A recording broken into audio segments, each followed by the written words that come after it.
Lucky Strike presents the Jack Benny program. The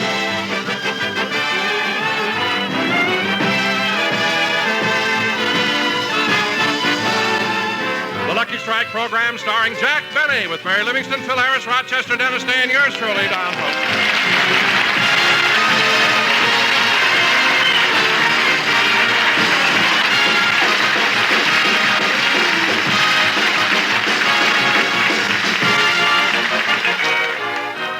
Ladies and gentlemen, since Jack has been in television, he wants to keep his weight down.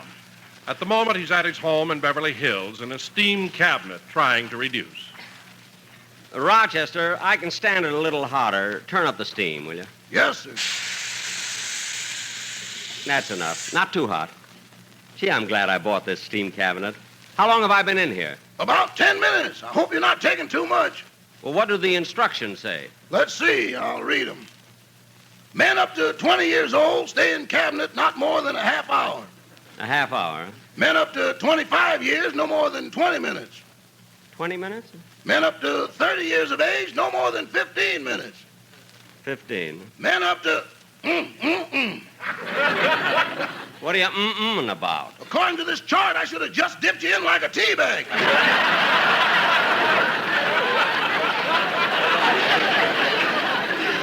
Oh, stop. Gee, it's awfully hot in this cabinet. I think I'll get out. I better not open it for a couple of minutes. Why, haven't I had enough? Yeah, but the potatoes aren't done yet. Oh, darn it. Don't blame me, boss. It was your own idea. As long as we had the heat, you didn't want to waste it. Well... What a time I had talking you out of holding that leg of lamb on your lap. I was just trying to economize, that's all. Anyway, it's too hot. Open it up, will you? I'm getting out. Yes, sir. Phew. Gee, it's good to get out of here. Uh-oh, I'm afraid the heat was on a little too high. Why, am I red? Boss, if you had a pitchfork in your hand, you'd scare me to death. Well, I feel fine. Hand me my robe, Rochester. Yes, sir. I'll get it. Hello? Hello, Jack. Oh, hello, Mary. Jack, the reason I called is that Wednesday I'm giving a little party at my house, and I want to know if you can come. Well, certainly, Mary, thanks. Who else are you having? Well, I'm going to ask the whole cast of our show. Your producer, your writers, and also your... My writers? Yes, I thought you might like to have them there. Why? Well, you want to be the life of the party, don't you? Oh, yes, they are funny looking. Well, I better hang up. I've got a lot of people to call. Bye, Jack. So long, Mary, and thanks. Rochester, next Wednesday night, Miss Livingstone is giving a party, so I won't... Rochester! Here I am, boss. Where were you? I heard the postman, so I went to get the mail. Oh, what came? Just some bills circular and your copy of Look magazine. Oh, let me see it. Hey, Rochester, there's a picture of you and me on the cover. On the cover of Look? Let me see it, boss. Yeah! What are you laughing at? I'll bet I'm the only man in the world who ever had his picture on the cover of a magazine and couldn't afford to buy it.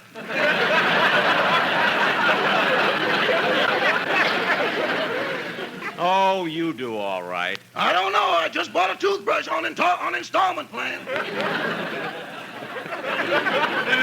Entallment. What would that mean? Well, that's not my fault. If you saved your... Rochester, see who that is while I finish getting dressed. Yes, sir. Sure and begard, 'tis a pleasure to greet such a fine broth of a lad on this day, the likes of which I haven't seen in years. How do you do? How do you do? Who is it, Rochester? It ain't Mr. Kitzel. Well, who is it? Sure, and 'tis the son of the old sod himself, Dennis Patrick Aloysius Jeremiah McNulty O'Day. Oh, come on in, Dennis. And look, kid, tomorrow is St. Patrick's Day. Aren't you a little early with your brogue? No, I'm practicing. I'll have to talk like this all day tomorrow. You have to talk like that all day? Yeah, if you don't, they rip off your shamrock, take a shillelagh, and break all your Morton Downey records. Oh, well, you know, Dennis, I've always thought that St. Patrick's Day comes at the wrong time of the year. Well, yeah, what do you mean? Well, how can March 17th be dedicated to the wearing of the green when only 2 days before the government takes it all away from you? Now, Dennis, let's stop talking. Just let me hear the song you're going to do on the program. Yes, sir. Hold it, kid. Hello? Hello, Jack. This is Mary again. Oh, what is it, Mary? Well, I called Dennis's house to invite him to my party, and his mother told me he's at your house. Is he there? Yes. Dennis, Mary wants you on the phone. Yeah, these dames, they won't let me alone. Never mind. Just talk to her. Yes, sir. Hello, Mary. Hello, Dennis. Look, I'm having a party on Wednesday night. Would you like to come? On Wednesday? Yes. Do you mind if I bring my neighbor, Hetty Lamar? Your neighbor, Hetty Lamar? Yeah. Dennis, I happen to know Hetty Lamar lives in Benedict Canyon, and you live in Westwood. Oh, yeah, Hetty Lamar's house is right next to mine. Since when? Ever since the rain.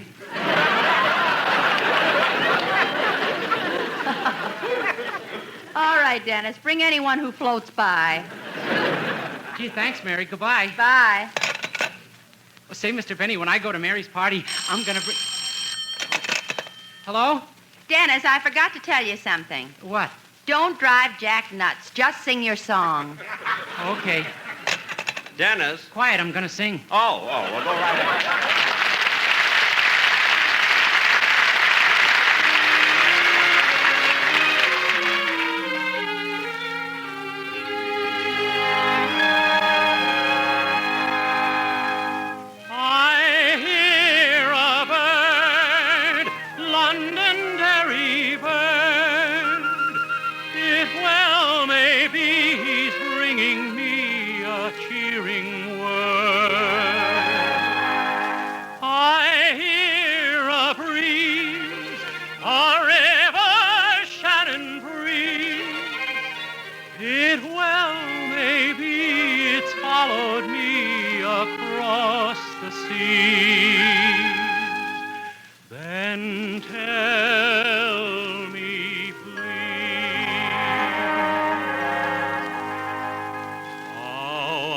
Things in Gloca, Morra.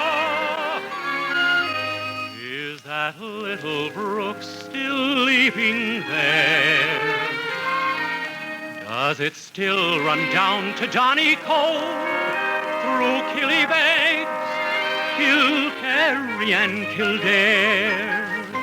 How are things in Gloca, Morra?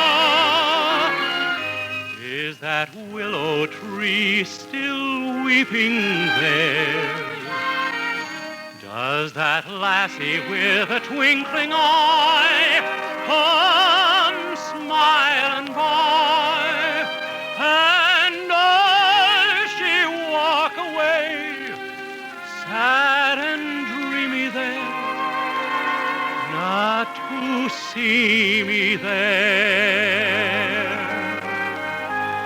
So I asked each weeping willow and each brook along the way, and each lass that comes a-sighing to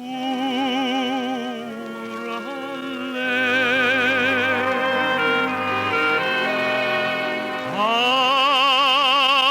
are things in Gloca, Morra, this fine day?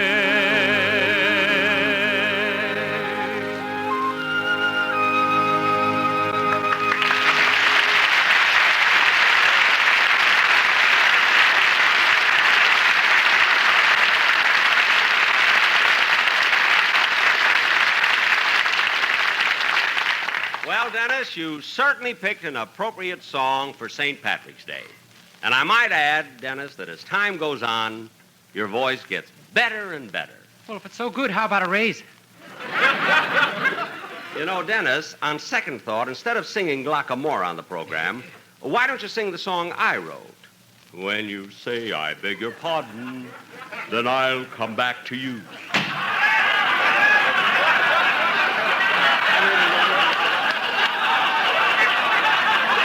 I couldn't remember the melody of my own song.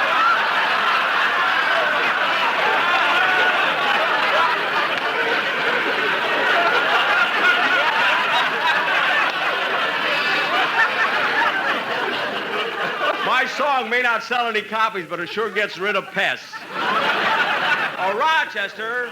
Rochester. Yes, boss? I'm awfully hungry. What does my diet say I can have for lunch? A piece of rye crisp and a hard-boiled egg. That's all I'm supposed to eat for lunch? No, you just feel it for lunch. You eat it for dinner. Oh, for heaven's sakes. That's the strictest diet I have. Come in. Oh, hello, Phil. Hello, Jackson. What's the matter, Phil? You sound depressed. Yeah, I am. I just came back from the doctor. The doctor? What's wrong? Well, a couple of weeks ago, I became allergic to something, and I broke out in a rash on my back. Itches something awful. Oh, that's a shame. Yeah, so I went to the doctor, and every day he's been testing me to find out what I'm allergic to, and today found out. Well, what are you allergic to? Alcohol.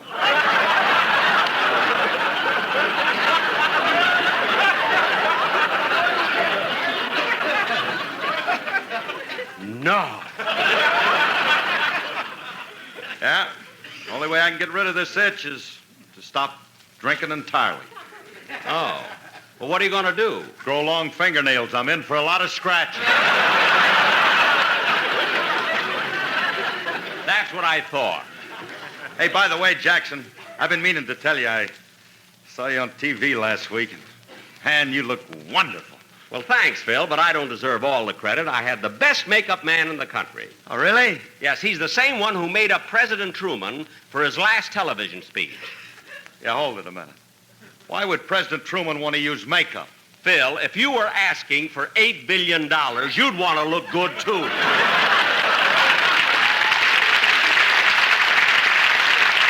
Believe me. Alice would give it to me regardless of how I look. Well, she can probably...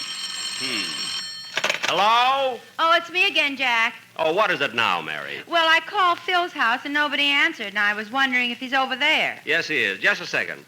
Phil, it's for you. It's Mary. Oh. Hello, Livy, you doll, you. Hello, Hambone. Look, Phil, I'm having a party on Wednesday, and I'd like you and Alice to come. Yeah, okay, Liv, we'll be there. Hey, say, you want me to bring my orchestra boys along, too? No, Phil, I haven't got room for 36 more people. What do you mean 36? I only got 18 fellas in my band. Yeah, what about their parole officers? Oh, yeah, I almost forgot about them cats.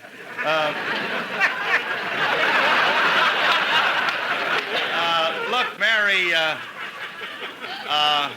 Mary, can I at least bring Remley? No. Sammy, my drummer? No. Now, wait a minute. I've got to bring at least one of my boys. Why? Somebody's got to scratch my back. Phil, I don't know what you're talking about, but if your back itches, can't you scratch it yourself? No, I'll be using both hands to pour the stuff that makes it itch. Phil, I don't understand. Anyway, will you come to my party? Natch, I'll be there, Liv. Thanks. Okay, bye. Mary invited you to the party, too, eh, Phil? Yeah. Your lunch is ready, Mr. Benny. Oh, thanks, Rochester. Hey, Jackson, I'm kind of hungry. I think I'll stay and have some lunch with you. Oh.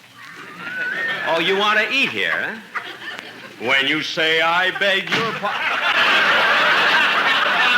It works every time. I got the song right that time.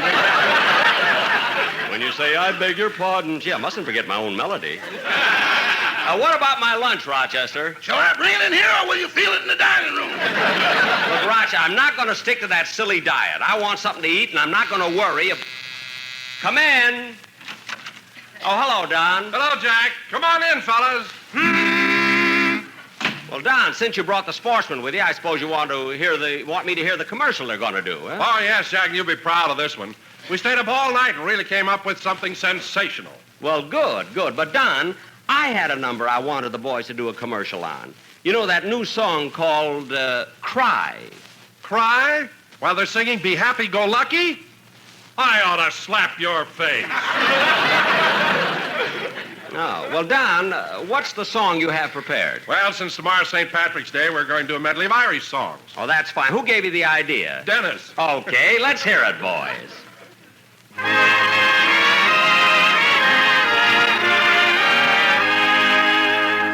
Oh, the days of the carry dancing, oh, the ring of the piper's tune. Oh, for one of those good old luckies, what has happened to F.E. Boone? You can have your carry dancing, I'll stay home with a lucky strike, made of light and fine tobacco, that's the smoke for Pat and Mike. Oh, to puff on it, just one puff on it, fills me heart with joy. Sure, a lucky is better tasting, that's why luckies will please your friends. Like a lucky for smoking pleasure, round and firm and with no loose ends. They say Ireland is heaven, and we're not a doubting it. That is why Dennis is always a shouting us, give us a lucky, and we'll to Kentucky where they go tobacco so light and so fine. Sure and big it's let's all light a lucky.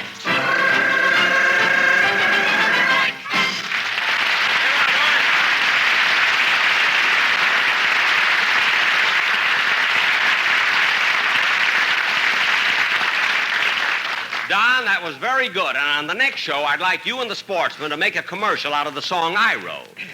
When you say I beg your...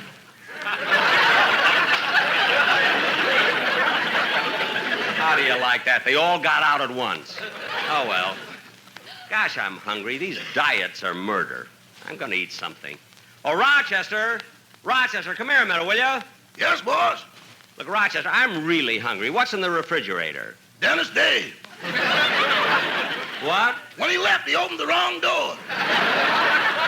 Oh, well, leave him there for a while. I don't want to hear his explanation of how it happened.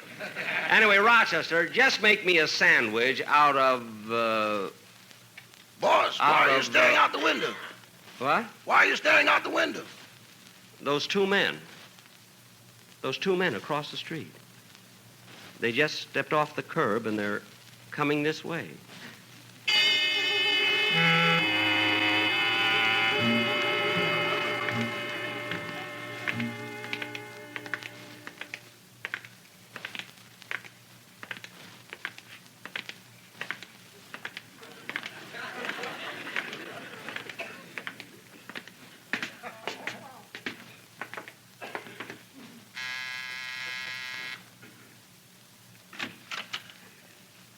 Yes?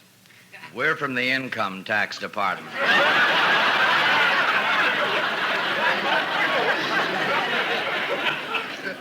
Oh, yes. Yeah, you're the same men who were here last year. Come in. Your name is Mr. Kearns, isn't it? Yes, and this is my assistant, Mr. Wright. Wright? How do you do? Gentlemen, if you've come about my income tax, I've already sent it in. You know. Oh, Mr. Benny, we're not here to discuss this year's taxes. We'd like to talk to you again about last year's. Last year's? I thought that was settled. We went over it so many times. Then when I didn't hear from you again, I assumed that nothing was wrong. I thought that everything was right. How do you do?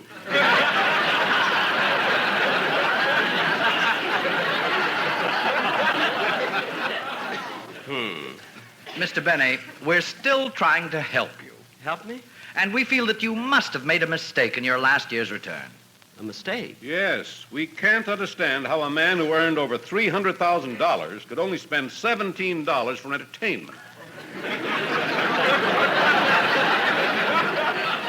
Well, that's all I spent. I can prove it to you. Rochester, get my books out of my desk drawer, will you? Yes, sir. Well, there's no need I'm for going to prove it to you for once and for all. But, Mr. Benny, This drawer here on the left? No, the right. how do you do? Now cut that out! For heaven's sake! Mr. Benny, no one shouts at a tax collector.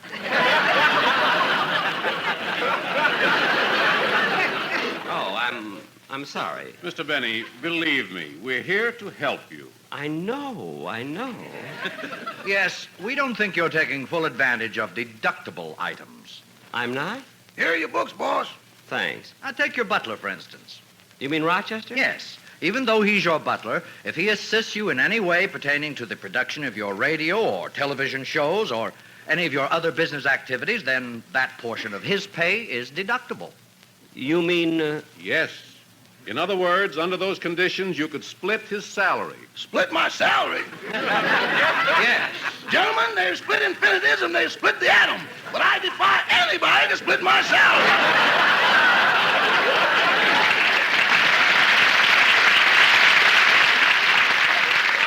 Rochester, this is no time. Just a moment, Mr. Benny. Rochester, are you inferring that your salary is that small? Well, in Santa Anita colloquialisms, it starts off pretty good, but something always happens to it coming around the far turn. What do you mean? Well, every payday, Mr. Benny sits me down and explains how he has to make certain deductions out of my salary. So much for withholding, so much for unemployment insurance, and so much for Social Security. Then he further explains that what remains is known as take-home pay. That's right. Take-home pay. Then he points out that I'm living at his home, so he takes it.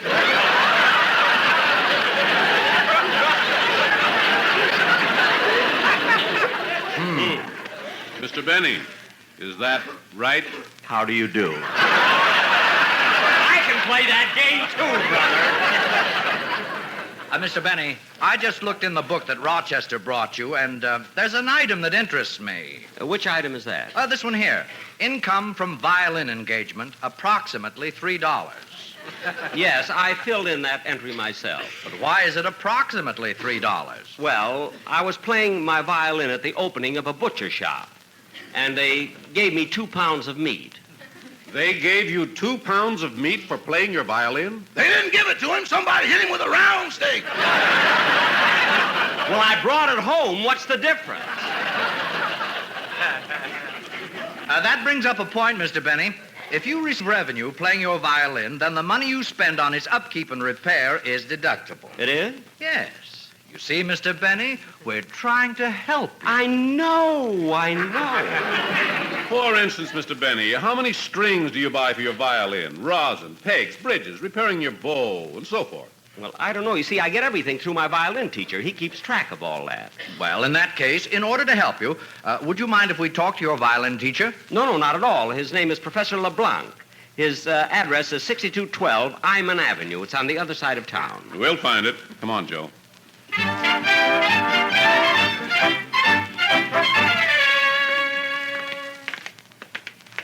Well, Bill, there it is. 6212 Iman Avenue. Yeah, what a run-down-looking rooming house. Let's go in.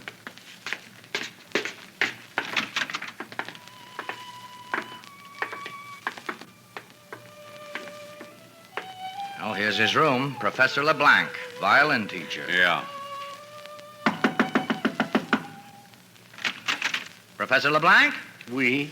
We're from the Income Tax Department. Income tax? Income tax! Gentlemen, look at me. See for yourself. I am barefoot. My clothes are torn. Professor! I sleep on a hard spring. I ate the mattress. Income tax! Professor! Control yourself. Yes, we're here to talk to you about one of your pupils, Mr. Benny. About Monsieur Benny? Come in. Perhaps I can help you send him to the Bastille. No, Professor. We just want to find out how much money Mr. Benny spent on his violin. Money? Yes. Don't you have any books? Oh, oui. I have written 3 books about Monsieur Benny, but the publishers would not believe them.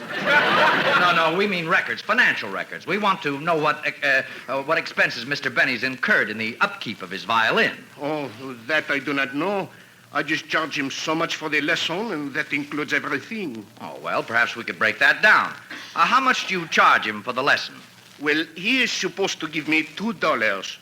But before every lesson, Monsieur Benny sits me down and explains how he has to make certain deductions out of my salary. So much for withholding, so much for unemployment insurance, and so much for Social Security. Then he further explains that what remains is known as take-home. Come on, Bill. We've heard this before. Yes.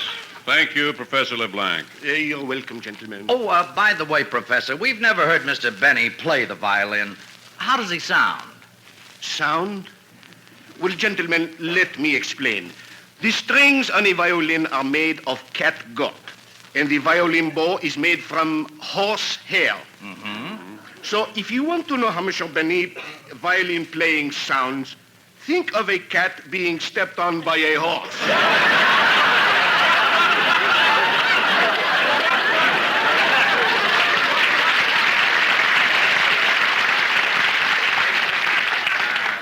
Yes, we understand. Well, goodbye, Professor LeBlanc. Goodbye, gentlemen.